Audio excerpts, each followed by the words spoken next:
by Candid Dusting Powder.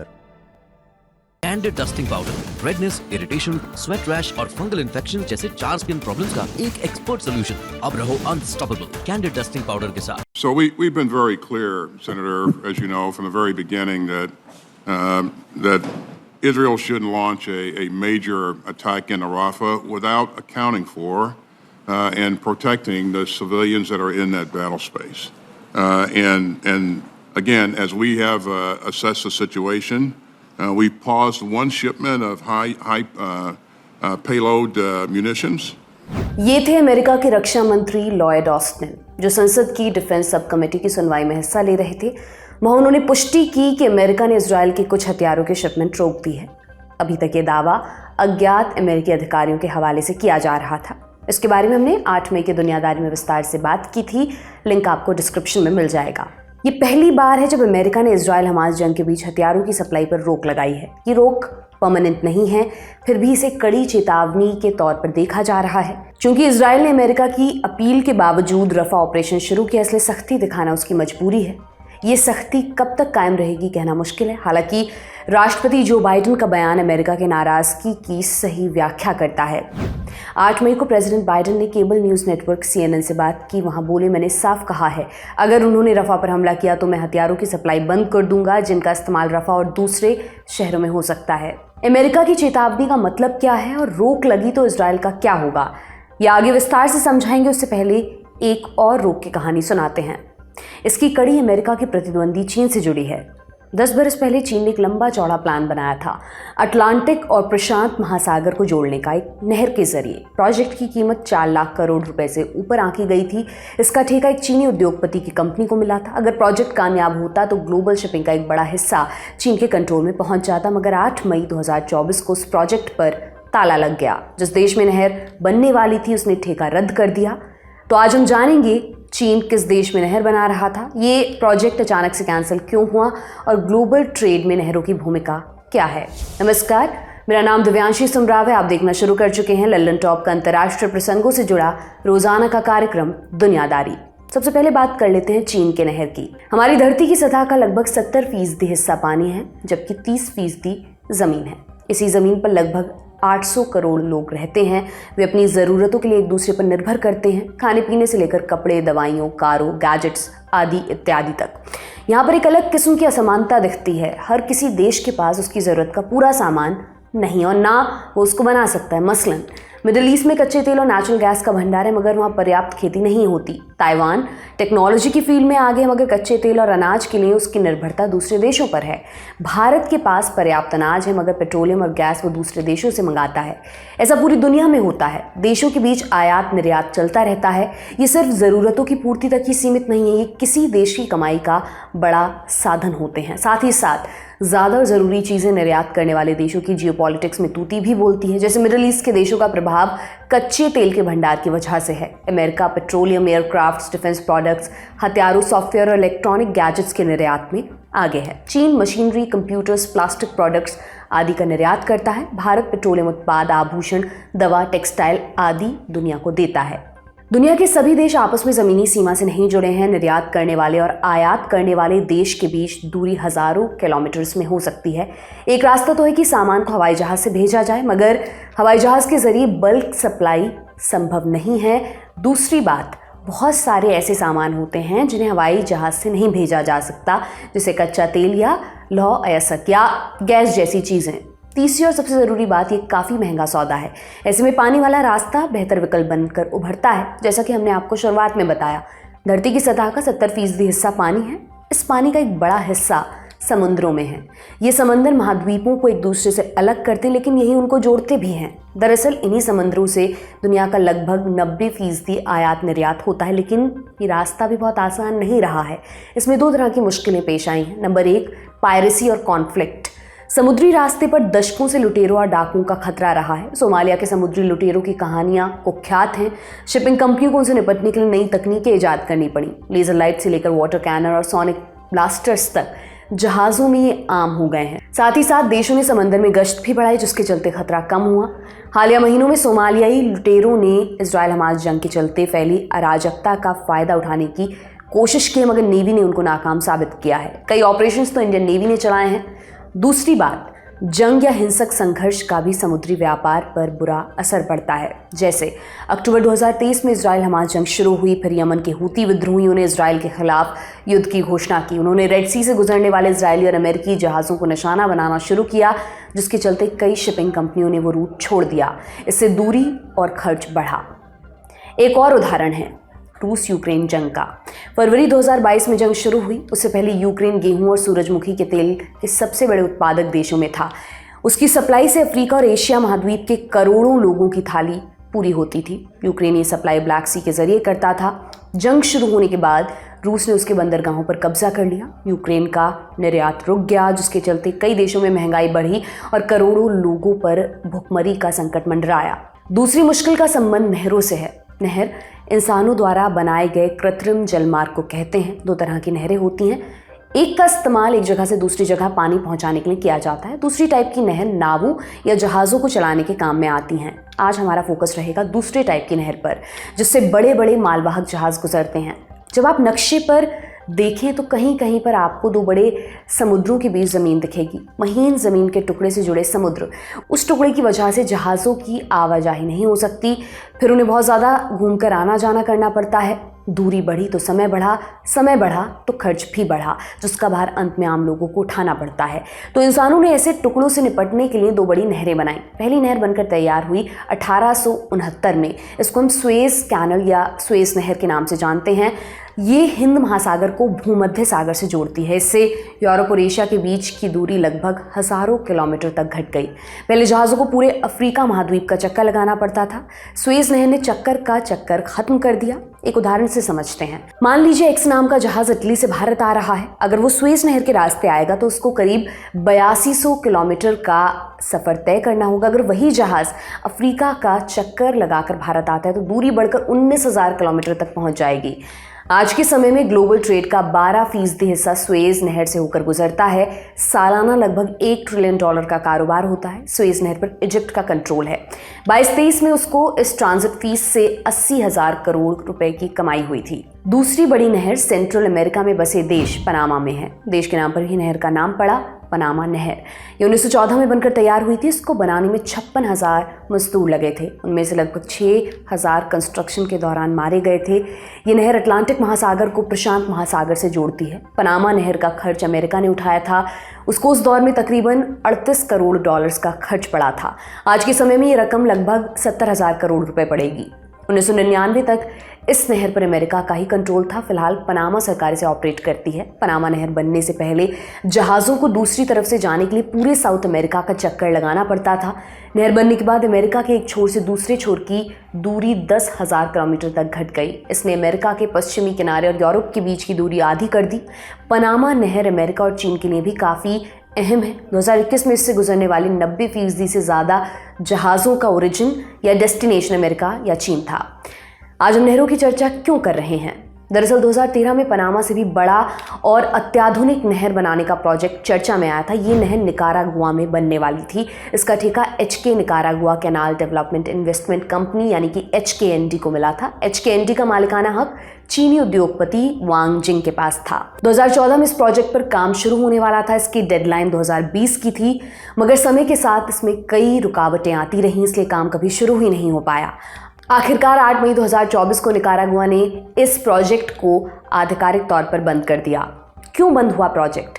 3 बड़ी वजहें थी। Number 1, वांग जिंग का कारोबार टेलीकॉम इंडस्ट्री में फैला था। नहर को बनाने में 4 लाख करोड़ रुपए से ज़्यादा का खर्च आने वाला था। नहर का ठेका लेने से पहले उन्होंने कभी सिविल इंजीनियरिंग का इतना बड़ा प्रोजेक्ट नहीं किया था। फिर 2015 में वांग की संपत्ति 85% घट गई। इसके चलते प्रोजेक्ट को लेकर शंका पैदा हुई। 2018 में HKND ने हांगकांग में अपना दफ्तर बंद कर दिया। तब मीडिया संस्थानों ने उनसे संपर्क साधने की कोशिश की थी, मगर हो नहीं पाया। कंपनी के गायब होने के चलते पैसे का सोर्स अधर में लटक गया। नंबर 2, इस प्रोजेक्ट के खिलाफ निकारागुआ में भारी प्रोटेस्ट हुए। नहर की वजह से लगभग 1,20,000 लोग विस्थापित होने वाले थे। उन्होंने जमीन के अधिग्रहण का विरोध किया। सरकार ने प्रोटेस्ट को दबा दिया। 2019 में 3 प्रदर्शनकारी किसानों को 200 साल से अधिक की सजा सुनाई गई थी। मानवाधिकार संगठनों ने इसकी आलोचना की। इसके अलावा नहर की वजह से विलुप्ति की कगार पर खड़ी कई प्रजातियों पर भी खतरा था। पर्यावरण को होने वाले नुकसान का मसला भी उठा। इससे निकारागुआ सरकार पर इंटरनेशनल प्रेशर बढ़ता गया। नंबर 3, निकारागुआ में भी डेनियल ओर्टेगा राष्ट्रपति हैं। वो 2007 से कुर्सी पर हैं। उन्हीं की सरकार ने प्रोजेक्ट को मंजूरी दी थी। ओर्टेगा पर तानाशाही शासन चलाने के आरोप लगते हैं। आरोप ये भी कि उन्होंने नहर को मंजूरी देने से पहले ना तो उसका नफा नुकसान देखा, ना ही पब्लिक को भरोसे में लिया। इसलिए इस प्रोजेक्ट को कभी आम लोगों का समर्थन नहीं मिला। कि नहर कैसे बनने वाली थी इसके बारे में भी बात करते हैं। इसके लिए आपको निकारागुआ का नक्शा देखना होगा। निकारागुआ नॉर्थ अमेरिका और साउथ अमेरिका महाद्वीप के बीच में बसा है। इसका पश्चिमी किनारा प्रशांत महासागर से मिलता है, जबकि पूर्वी किनारा अटलांटिक महासागर से। निकारागुआ के बीच में निकारागुआ झील है। ये सेंट्रल अमेरिका में ताज़े पानी की सबसे बड़ी झील है। इसके दोनों तरफ की ज़मीन को काटकर नहर बनाई जाने वाली थी। फिर उसको झील से कनेक्ट कर अटलांटिक और प्रशांत महासागर को जोड़ने की योजना थी। पूरी होने के बाद ये नहर कुल 278 किलोमीटर लंबी होती। इसकी तुलना में स्वेज और पनामा नहर छोटी पड़ने वाली थी। स्वेज की लंबाई 193 किलोमीटर, जबकि पनामा की लंबाई महज 82 किलोमीटर है। अब आपके मन में एक ज़रूरी सवाल उठ रहा होगा, जब सेंट्रल अमेरिका में पनामा नहर पहले से है, फिर दूसरी की ज़रूरत क्यों पड़ी? ज़रूरत है, और इसके 4 बड़े कारण भी हैं। पहला, निकारागुआ में नहर बनाने का विचार 150 बरस पहले आया था। 1900 के दशक में अमेरिका के सामने 2 विकल्प थे, पनामा या निकारागुआ। अमेरिका की संसद ने पनामा को चुना क्योंकि ये रूट छोटा था और इसमें ज्वालामुखियों का खतरा नहीं था। उस वक्त तो पनामा नहर पर बात बन गई, मगर निकारागुआ में नहर का प्लान कभी ओझल नहीं हुआ। दूसरा कारण क्लाइमेट चेंज से जुड़ा है। हर साल सूखे की वजह से पनामा नहर को कुछ समय के लिए बंद करना पड़ता है। जैसे जैसे क्लाइमेट चेंज बढ़ रहा है, नहर में पानी की किल्लत बढ़ेगी, वैसे में ये शिपिंग रूट लंबे समय के लिए बंद करना होगा। उस स्थिति में जहाज़ों को लंबी दूरी तय करनी होगी। तीसरा कारण है शॉर्टर रूट। पनामा अमेरिका के तट से दक्षिण की तरफ है, काफ़ी नीचे। पनामा नहर से पास करने के लिए जहाज़ों को पहले दक्षिण जाना पड़ता है, फिर उन्हें उत्तर की तरफ आना पड़ता है। इसके बरक्स निकारागुआ अमेरिका के ज़्यादा पास है, इससे दूरी घट जाएगी। चौथा कारण है चीन फैक्टर। चीन सेंट्रल और साउथ अमेरिका में अपना वर्चस्व बढ़ाने की कोशिश में जुटा है। पनामा सेंट्रल अमेरिका का पहला देश था जिसने 1 बेल्ट 1 रोड ज्वाइन किया था। फिर भी पनामा नहर पर काफ़ी हद तक अमेरिका का कंट्रोल है। इसके बरक्स निकारागुआ अमेरिका का धुर विरोधी है। पिछले कुछ बरसों में वो चीन के करीब आया है। 2021 में निकारागुआ ने ताइवान की मान्यता हटाकर चीन के साथ डिप्लोमेटिक संबंध स्थापित किए थे। वो 1 चाइना पॉलिसी का समर्थक बन गया है। निकारागुआ नहर इस रिश्ते को अलग मकाम तक पहुंचा सकती थी। इससे चीन अमेरिका के पड़ोस में दखल दे सकता था और वो ग्लोबल ट्रेड के एक बड़े हिस्से को अपने कंट्रोल में ला सकता था। मगर प्रोजेक्ट बंद होने के बाद उसके सपने को बड़ा झटका लगा है। अब चलते हैं एक्सपर्ट कॉर्नर की तरफ। हमने सी ट्रेड और नहरों के महत्व को समझने के लिए इंडिया फाउंडेशन के डायरेक्टर कैप्टन आलोक बंसल से संपर्क किया। उनसे पूछा, समुद्रों को जोड़ने वाली नहरें ग्लोबल ट्रेड के लिए कितनी अहम होती हैं? जियोपॉलिटिक्स की दशा और दिशा तय करने में इनकी क्या भूमिका रहती है? देखिए, ये जो नहर थी ये बहुत महत्वपूर्ण थी क्योंकि ये पनामा कनाल का एक सब्स्टिट्यूट हो सकता। और अगर आप देखें पनामा कनाल जिस तरीके से जुड़ी हुई है, अगर पनामा कनाल नहीं होती तो आपको पूरे दक्षिण अमेरिका का चक्कर लगा के जाना पड़ता है एक तरफ से दूसरी तरफ। और जिस जमाने में ये होता था, कितना लंबा रास्ता लगता था। तो ये जो नहर बनती है बहुत महत्वपूर्ण होती, आर्थिक रूप से भी और भू राजनीतिक रूप से भी। क्योंकि क्या होता कि जो इस नहर को कंट्रोल करता वो यहाँ से जाने वाले ट्रैफिक को कंट्रोल, तो इसलिए इस तरीके की नहरों का बहुत महत्व होता है। जैसे है जिनको कि आप जिनके माध्यम से जो लोग जा सकते हैं उनको आप कंट्रोल कर सकते हैं, और अगर कोई वॉरशिप्स वगैरह हैं उनको अगर आप रोकना चाहें तो आप उसको रोक। निकारागुआ की नहर में चीन के क्या हित छिपे हुए थे और ये प्रोजेक्ट फेल क्यों हो गया? देखिए, इस नहर का जो प्रोजेक्ट था वो चीन के एक व्यापारी जो कि हांगकांग उन्होंने लिया था। उनको लगा कि इसमें बहुत बड़ी आर्थिक उपलब्धि होगी और साथ ही साथ चीन के लिए बहुत महत्वपूर्ण होता। अगर एक चीनी कंपनी इसको रन करती तो चीन के जो भू राजनीतिक हित हैं, भू आर्थिक हित हैं, वो सारे पूरे इस तरह से पूरे हो जाते, क्योंकि वहां पे उसको कंट्रोल वो करते, तो ये उनके लिए एक फायदा हो सकता। चीन ग्लोबल सी ट्रेड को कंट्रोल करने के लिए क्या कुछ कर रहा है?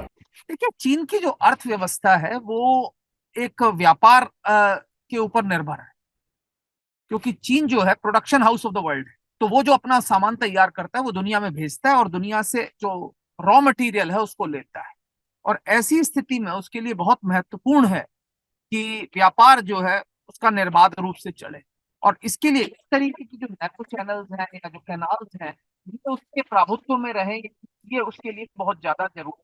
ये था हमारा बड़ी खबर सेगमेंट। अब सुर्खियों की बारी। पहली सुर्खी इजराइल से है। अमेरिका की चेतावनी के बावजूद इजराइल ने रफा पर हमले तेज कर दिए हैं। जैसा कि हमने शुरुआत में बताया, राष्ट्रपति जो बाइडेन ने CNN को दिए इंटरव्यू में कहा था कि अगर रफा पर बड़ा हमला हुआ तो हथियारों की सप्लाई बंद कर दी जाएगी। यही बात उनके रक्षा मंत्री और सरकार के अधिकारी बार बार दोहरा रहे हैं, मगर अभी तक उन्होंने बड़े हमले की परिभाषा नहीं बताई है। इसलिए अमेरिका की चेतावनी को दिखावे के तौर पर देखा जा रहा है। हालांकि उसने 3500 बड़े बमों की शिपमेंट रोकी है, मगर ये रोक कभी भी हटाई जा सकती है। अमेरिका ने यह भी दोहराया कि सुरक्षात्मक हथियारों की सप्लाई पर कोई असर नहीं पड़ेगा, वो बदस्तूर जारी रहेगी। इस बीच बाइडेन के बयान को लेकर बवाल मच गया है। इजराइल के national security minister Itamar Ben-Gvir ने एक्स पर लिखा, हमास लव बाइडेन। उनकी पोस्ट की खूब आलोचना हो रही है। विपक्षी नेताओं ने उनको बर्खास्त करने की मांग की है। राष्ट्रपति इसहाक हर्जोग ने भी बेन-ग्विर की निंदा की। इजराइल के विदेश मंत्री इस्राइल कात्स ने बाइडेन का नाम लिए बिना पोस्ट किया। हमास के खात्मे तक लड़ाई जारी रहेगी। अमेरिका में भी बाइडेन का विरोध शुरू हो गया है। पूर्व राष्ट्रपति डोनाल्ड ट्रंप ने ट्रुथ सोशल पर लिखा, सन की बाइडेन आतंकवादियों का साथ दे रहा है, जैसा कि उसने कॉलेज कैंपसों में खड़ी उग्रवादी भीड़ के साथ किया। बाइडेन कमजोर, भ्रष्ट और दुनिया को तीसरे विश्व युद्ध में धकेलने वाला है। ट्रंप के अलावा रिपब्लिकन पार्टी के कई और नेताओं ने बाइडेन के फैसले की आलोचना की है। संसद के निचले सदन हाउस ऑफ रिप्रेजेंटेटिव्स के स्पीकर माइक जोनस ने चिट्ठी लिखकर बमों के शिपमेंट रोके जाने पर विरोध जताया। बाइडेन की चेतावनी पर आने वाले दिनों में और हंगामा हो सकता है। कई लोगों ने यहां तक कहा कि उन्हें नवंबर 2024 के चुनाव में इसका खामियाजा भुगतना पड़ेगा। इस मामले पर हमारी नजर बनी हुई है।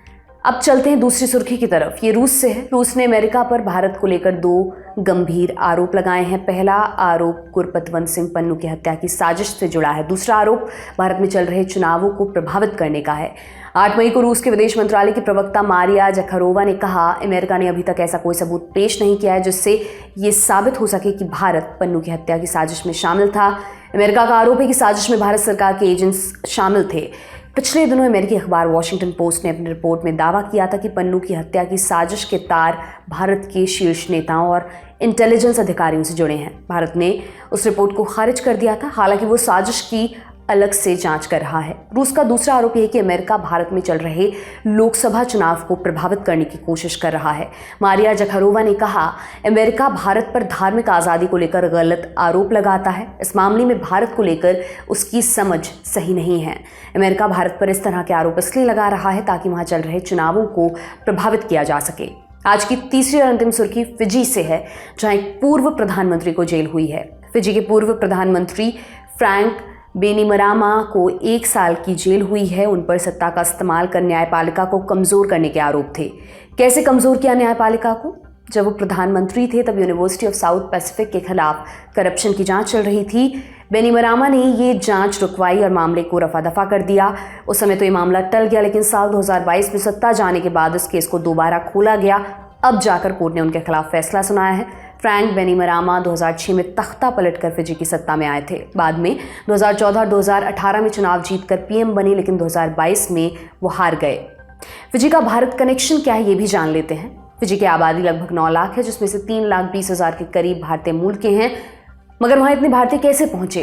कहानी शुरू होती है 1874 से, जब फिजी ब्रिटेन की कॉलोनी बना। 1879 से 1916 के बीच भारत से 60,000 से ज़्यादा मजदूर गन्ने की खेतों में काम करने के लिए लाए गए। 1970 में फिजी आज़ाद हुआ। रातू सरकामिसी मारा पहले प्रधानमंत्री चुने गए। 1987 तक भारतीय मूल के लोगों का राजनीति में दबदबा बढ़ गया था। अब भारतीय मूल के लोग यानी फिजी इंडियंस की आबादी वहाँ के मूल लोगों की आबादी से ज़्यादा हो गई थी। फिजी वासियों को इसने चिंता में डाल दिया। उसी समय लेफ्टिनेंट कर्नल सितिवेनी राबुका ने तख्ता पलट कर सत्ता हथिया ली। उनका कहना था फिजी के लोगों का राजनीति में प्रभाव अधिक होना चाहिए। तख्ता पलट के बाद बड़ी संख्या में फिजी से भारतीयों का पलायन हुआ। 1999 में महेंद्र चौधरी फिजी के पहले भारतीय मूल के प्रधानमंत्री चुने गए, लेकिन 1 साल बाद ही उन्हें जॉर्ज स्पाइट और पूर्व सेना प्रमुख इलिसोनी लिगेरी ने सत्ता से हटा दिया। वो एक भारतीय मूल के पीएम को नहीं देख पा रहे थे, लेकिन समय के साथ हालात सामान्य होते गए। आज के दौर में भारतीय मूल के लोगों का फिजी की राजनीति और बिजनेस में अच्छा खासा प्रभाव है। आज का दुनियादारी यहीं पर समाप्त होता है। कल फिर आपसे मुलाकात होगी इसी उम्मीद के साथ। मैं विदा लेती हूँ। शुक्रिया। शुभ रात्रि।